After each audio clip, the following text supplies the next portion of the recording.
And we're talking about growth processes, growth teams, and also what ahead of growth is. And that's actually the first question for today. I've noticed on your LinkedIn profile that you're actually the first one to write a full description of what ahead of growth is. And just like walk us through what your philosophy is about what ahead of growth is, and why would company need one? Yeah, I think most company in the software industry anyway. So I spent 12 years in the software industry, and what I've noticed is growth is something that you need to look at quite early on. Doesn't matter if you're a team of like 2 co-founders or 3 co-founders, or if you're a team of 200, or as like Xero has, 2,000 employees, and they still need to think about growth. I think doing growth is a combination of marketing, sale, and product that allows you to usually just increase revenue. And so every company will have a different role for growth. So I'll take an example. At Venn, for example, while I was the CMO spending a lot of money in marketing, I had no control over the product roadmap, for example. I'll tell you a story is that, so Jordan is the guy that is the growth hacking lead at Xero, and he came from Venn. So a lot of people are pissed off. They're like, oh, you poached him from Venn. I'm like, not really. He approached me. He wanted to talk about his future. And then we now work together. And what we did at Venn together, he was in product, I was in marketing, is they did a hackathon and came out with an idea for an app that use your phone for inventory management. So if you're a store owner, you can then use your phone to scan product and do stock take and everything.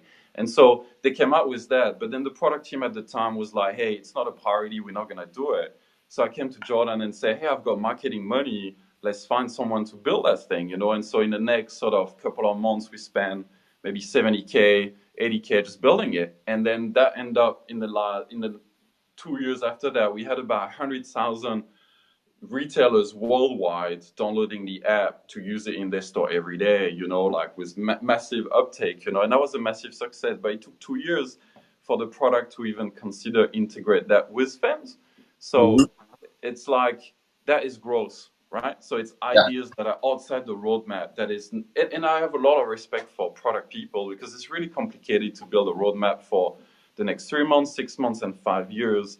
I think the role for growth is more identifying opportunities for revenue, right? So you look across anything in your funnel, from acquisition to what you have in the middle, so you're free to paid, to retention, and then say, what are the biggest levers of growth in the company? So you need to understand the numbers pretty quickly. So at Xero, I spent a lot of time in the first few weeks just talking to revenue people who look at the stack. What does $410 million a year look like? From which country, from which country? Is it direct? Is it partners? Xero is a very interesting, network of partners. So we sell through accountants as well. And there's a lot of accountants in the world that work with us. So it's a channel that I wasn't familiar with. But anyway, so it's that overarching things where you can say, what are the bigger level of growth and what I'm going to do about it? What experiment can I try that will tell me, is the assumption that I have correct? And usually the assumption is, if I do X, would I get Y? And the Y is revenue. If I change the pricing page, would I get, a better conversion to a trial or a paid customer? Or in the product, if I change that flow, would I get better adoption rate that leads to more customer? But it's an interesting thought where you said, did you spend your first weeks actually growing the company, or actually more understanding the company and the needs and where you see opportunities, basically?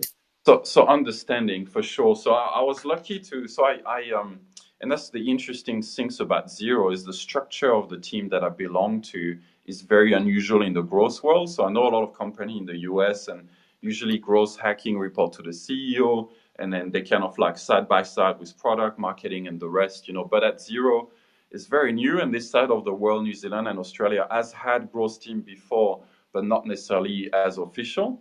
And so I effectively report to a woman named Simona, who reports to the CFO, and we are the revenue team.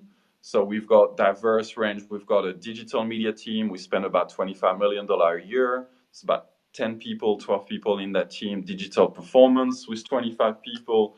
They do like the Xero.com personalization. We use Adobe Audience Manager. That costs, the full suite is 1.5 million a year, just for software. And basically across the entire revenue stack all the way to finance. And so there's a team of people like the Sniper team that understand the full stack and can find revenue anytime. So the CFO can come in and say, hey, I need to find $1 million. How are we going to do that? And then they can do it. Like, we can do it either by like simple things like reducing discount from 15% to 10% in a month, and that's $1 million, in some areas, or it's like big levels pretty much. Yeah. Awesome. And you talked about like, because we talked about this before, and it was kind of interesting that we were talking about product owners and the head of growth. Like, there's a very thin line between them. Like, what is like the differences between a product owner, a product guy, and a head of growth, basically?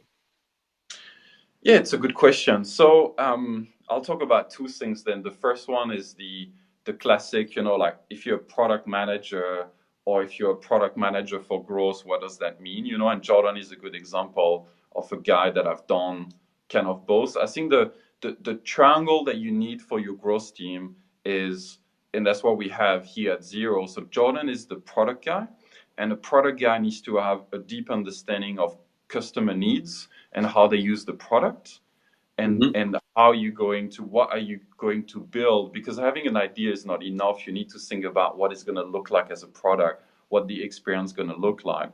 And then you need a tech lead. You need someone like a strong engineer. This can be front end, can be back end. Ours is kind of he can do both, which is great. Is very lucky. And another thing to learn as well from my experience at Xero is like, they came from Xero. They were already working for 4.5 years. And if I do another head of growth anywhere else, I will pick up developers that have been in the company for a long time. Don't get new one. You can't. That's going to be difficult. So I got really lucky in that way. But anyway, so that triangle is that. Sorry, Ricardo? Because you have that learning curve to teach the tech guy. Correct. They have to know the stack. But also the other thing is they can ask for favors in other team, because what we have at Xero, there's 763 people in the product team, right? So that's a lot of people. There's 26 product manager, and each product manager has pods of product owners that have then pods of team that do the work. So it's a big organization. So it's not easy to deal with that. So product guy was Jordan, the tech lead, and then someone like myself, which is a bit more on the commercial side, and then some ideas. So more ideation about marketing background, lead gen background, and then forward thinking around where we should push some of the ideas to build a pipeline, of like, hey, here's 20 ideas that we collected that we thought about. And so that triangle is quite important.